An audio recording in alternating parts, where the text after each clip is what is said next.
When we first started the band, particularly the lineups that made the Duran Duran Rio album and the third album, I think we really made ourselves a manifesto of what Duran Duran was going to be about. And that wasn't really entirely about it's going to be rock guitar, dance grooves, electronics and beautiful melodies. There was a dark side to it, and there was a slightly more rock side sometimes, and then there was the arts side. This blueprint of Duran Duran sort of almost remains intact now.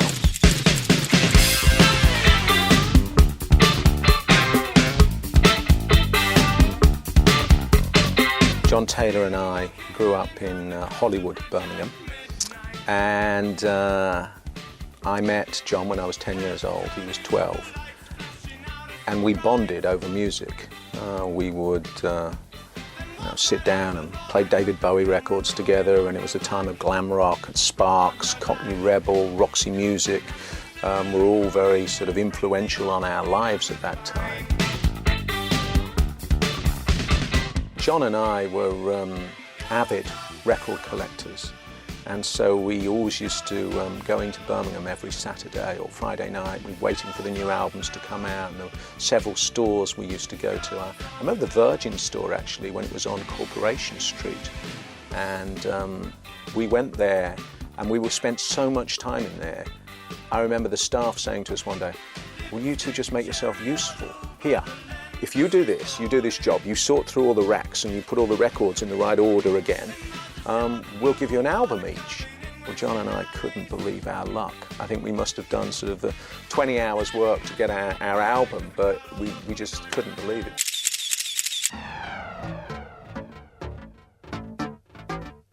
We used to go to concerts together at the Birmingham Town Hall, the Odeon, what was then Bingley Hall. And then later, as it developed into punk times, in all the smaller venues at Rebecca's, Barbarella's, the Golden Eagle, the Crown, places like that. Our lives just evolved around music. All we wanted was to be in a band. And I knew that when I was 10, 11 years old. At that time your parents look at you and say, "Oh, that's nice, darling, isn't it? That's really nice," hoping you'll grow out of it.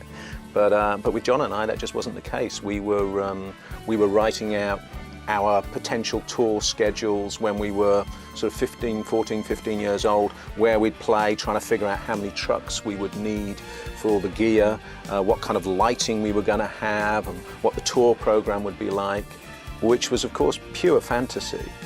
But I suppose that determination and the vision that we had even at that time is what led to us forming the band. Neither of us could play anything. I think I picked up a guitar for the first time when I was 14 and started learning to play guitar, and John was also learning to play guitar, which was the right sort of instrument to play at punk times. I remember going to a punk rock festival at Birmingham Barbarella's, an all-day punk festival with John, and I was looking at the guys on stage in this one band, and I was looking at the chords they were playing on the guitar, and it was this fantastic realization, an epiphany, that I could play those chords. And I thought I could have played that song all the way through. And I got home and I figured it out, and I was right. And at that point, the sort of dream of wanting to be in a band became more of a reality, and that was what was so incredible about punk rock.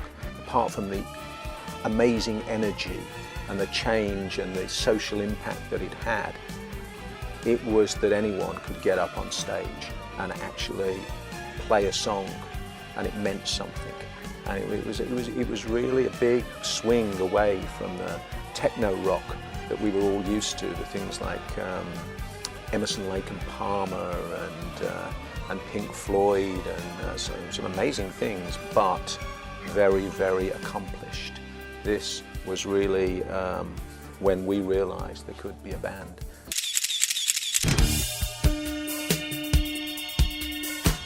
John and I, with Stephen Duffy and Simon Colley, got a call from Fashion, John Mulligan's band.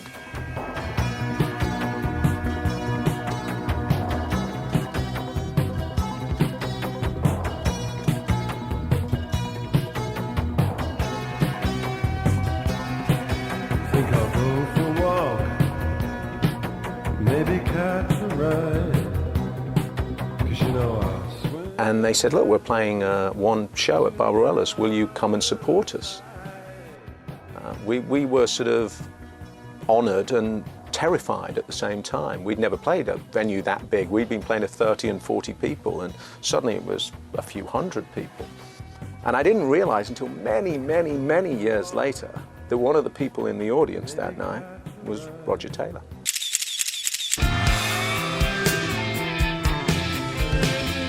And anyway, I went home and never thought anything else of it. And I had a mate called Andy Wickett, who I'd kind of been in a kind of jammed around with a bit, who was working nights at Cadbury's, by the way, at that point. And he said, I'm singing with this band, I've just joined this band, but the guitar player, John, he wants to start playing the bass, and they're looking for a drummer. I said, okay, yeah, I saw him the other week, yeah, fantastic, I'll come down for the audition. Got a band together called TVI.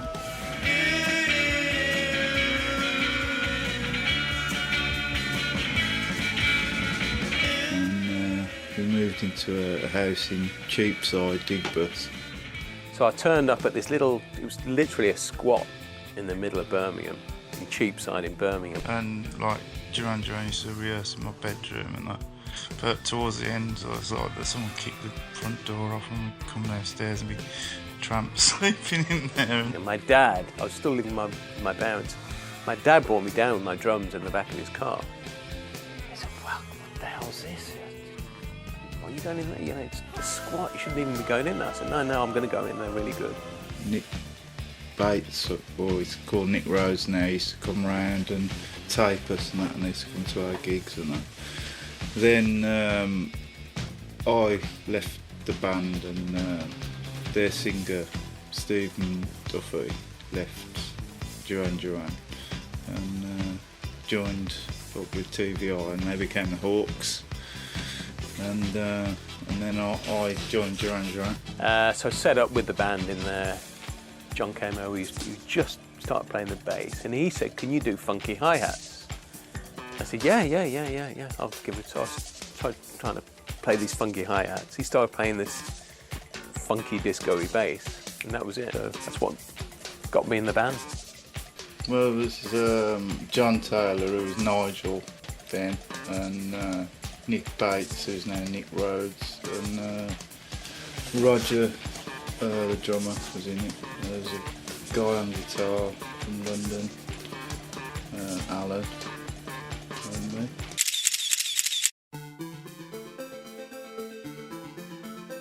So when John and I had first formed the band, we wanted to go into the recording studio and make demos. We didn't know where to start. We'd never been in the studio before. We actually never made it into a studio together with the lineup with Stephen Duffy and Simon Colley. But the next incarnation with Andy Wickett as our singer, we went into Bob Lamb's studio.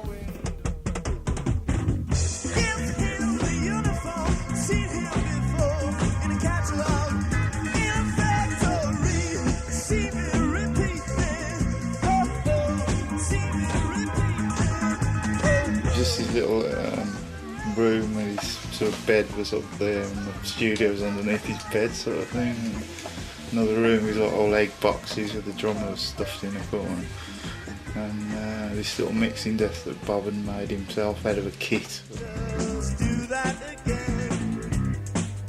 It was pretty much like a 24-hour nightclub, the entire house, if you like. It never stopped, 7 days a week. It was in King's Heath, which was not far from where we lived. We could all get there with our gear on the bus or get our parents to drop us off. And Bob was amazing. Their parents would bring them round, you know, carry their bits and pieces in and have a look around the studio and stuff like that. And they were really young, but they had a lot going for them because they were very flamboyant and colourful people. And great players, great songs, great music. So I always kind of knew that they were gonna make it. I cherish those days we spent in his studio.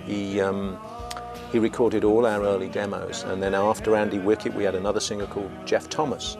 And then when we finally reached the original Duran Duran lineup that made the first records with the three Taylors, the three unrelated Taylors, which I still can't explain, Simon Laban and myself, we went into Bob's studio, and that's when we first made music together and demos for songs that we felt we were moving somewhere forward. We were potentially in with a chance of attracting some record labels to come to see us perform in Birmingham, and this was a remarkable breakthrough.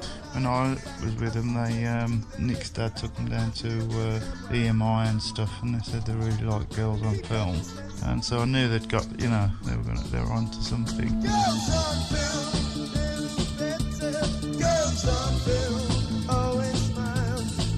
I remember demoing at Bob's, Planet Earth, Girls on Film, Save a Prayer. I mean, the first two albums were almost entirely demoed in Bob's studio. And the demos sound very, very close to the originals. In fact, I heard Save a Prayer some months ago, and it's almost identical, apart from the third verse as an entirely different lyric, which I'd forgotten about. But he was getting the sound. I mean, he was recording UB40's first album there, so. I remember we were demoing the first album with Bob, and he said, "Oh, I've just been in with this band UB40. I've listened to this."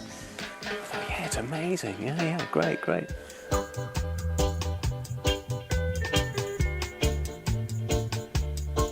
We were kind of like in a parallel universe to the UB40. We're obviously from the same city. We started around the same time. They actually used to rehearse next door to us at the Rum Runner, in one of the old rooms there. And we used to kind of share amps and speakers and all sorts. And they were in one room singing about being on the dole and how miserable it was in Birmingham and all that. And we were in the other room singing about Girls on Film and Rio and, a completely different subject matter for the songs, which obviously the two bands went in two very different directions because we had this kind of aspirational view of the world, and theirs was very earthy and very about Birmingham and where they were from. And it's funny that we were so close in some ways, but so different. I remember one day we were rehearsing in Birmingham by the Rum Runner Club, and in one room there was UB40 on that side, then there was us, and on the other side there was Dexys Midnight Runners.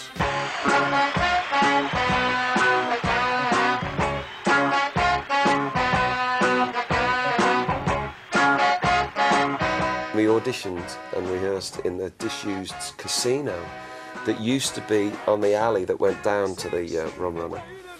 And while Duran Duran was starting, and they were rehearsing down in the club with bottles of chilled Chablis, as I remember. And we were in the rat-infested old casino with a space heater roaring away. Well, you couldn't have had three more diverse bands together, but it was pretty extraordinary that this stuff was all coming out of Birmingham. A lot of bands at the time that were making it big out of Birmingham. Dexys Midnight Runners had just made it big. UB40 were kind of bubbling under the beat. We were on top of the pops, that week.